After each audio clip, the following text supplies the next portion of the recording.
Alam mo, habang lumilipas ang panahon, may isang katotohanan na hinding-hindi natin matatakasan. Lahat tayo tatanda. At kasama niyan, yung kaba, 'di ba? Yung takot na, teka, paano na kapag bigla akong nagkasakit?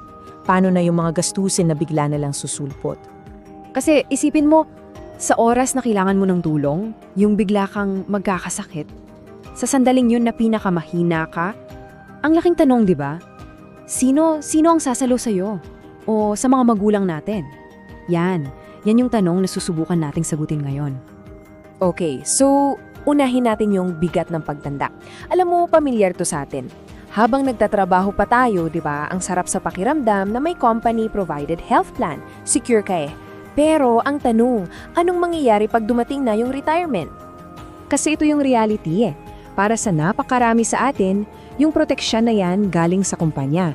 Yung HMO na sandalan natin, well, may hangganan yan.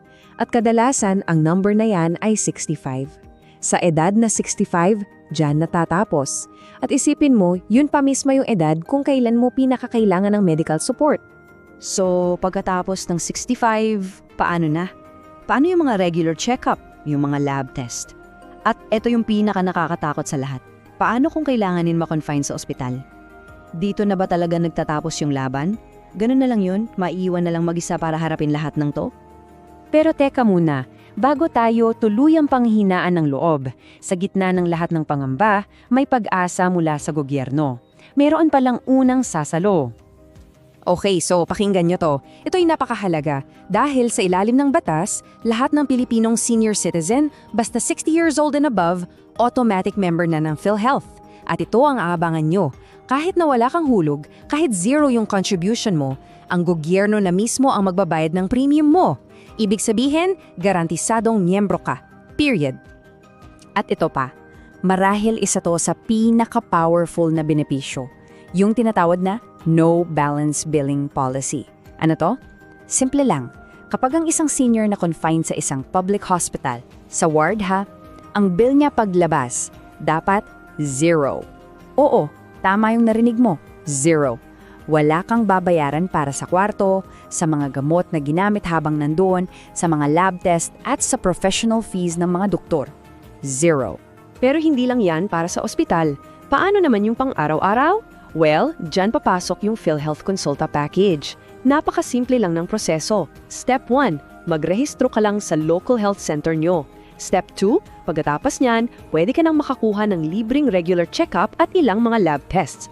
At step 3, ito yung napakahalaga para sa marami, libreng maintenance medicines para sa high blood, diabetes at asthma. Okay, bago tayo magpatuloy, isang mabilis at mahalagang paalala lang po. Itong pinag-uusapan natin ay para sa information purposes lang. Hindi po ito medical advice. Para sa kahit anong health concerns, napaka-importante na laging kumonsulta sa inyong doktor.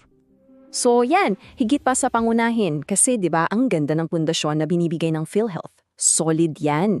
Pero alam din natin na minsan may mga pangangailangan na hindi sakop, lalo na kung, sabihin natin, mas prefer natin ang private hospital. Diyan na ngayon papasok yung mga private health plans. Okay, para mas malinaw, i-compare natin yung dalawang klase.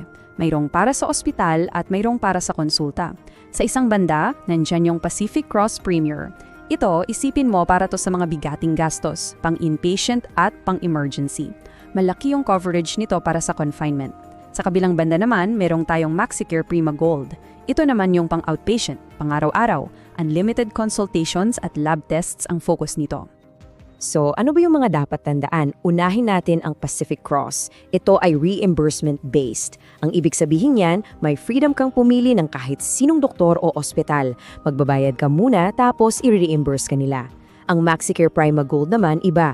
Gagamitin mo to sa mga accredited clinics nila. At ito yung laging tanong, yung pre-existing conditions. Sa simula, hindi yan covered. Pero may chance na makover yan sa renewal depende sa assessment ng kumpanya. Okay, so baka iniisip mo, teka, bakit pa kukuha na yan kung yung sakit ko ngayon hindi naman covered? Gets ko yan, valid yung tanong na yan, pero isipin natin to nung ganito. Kahit hindi covered yung pre-existing condition, yung plan na to, panlaban pa rin ito sa ibang sakit, mga aksidente, mga virus, at mga biglaang aramdaman na pwedeng dumating. Kasi habang tumatanda, mas prone tayo dyan, di ba? So malaking proteksyon pa rin yan. So ngayon na alam na natin yung mga individual pieces, di ba? May PhilHealth, may private plans. Paano natin sila pagsama-samahin? Paano natin bubuuin yung ating proteksyon? Parang ganito yan. Isipin mo na lang na gumagawa tayo ng isang kalasag, isang shield na may 3 patong, 3 layers ng proteksyon.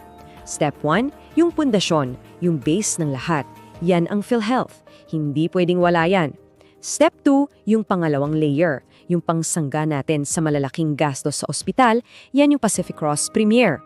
At yung Step 3, yung pangatlong layer, yung para sa pang-araw-araw na check-up at labs, yan ang MaxiCare Prima Gold. Kapag pinagsama mo yung 3 yan, meron ka ng kompletong kalasag pangkalusugan.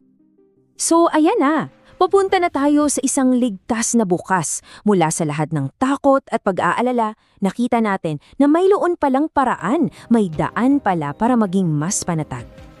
Alam mo, totoo naman nakakatakot talaga isipin yung pagtanda at yung mga gastusin. Pero ang punto ng usapan natin na yun ay ito. Mula sa pangamba, may pag-asa. May mga paraan pala para protektahan ang ating mga senior. May mga paraan para bigyan sila at tayo na rin ng kapayapaan ng isip. At yung tanong na to, iiwan ko sa'yo.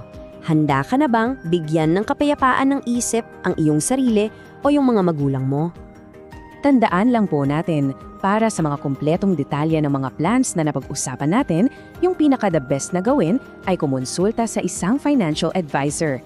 At syempre, palagi, para sa kahit anong simptomas o health concerns, magpatingin po tayo sa ating doktor. Thank you for watching Carl Presenza. Don't forget to like, share, and subscribe for more practical health tips. Stay informed, stay healthy.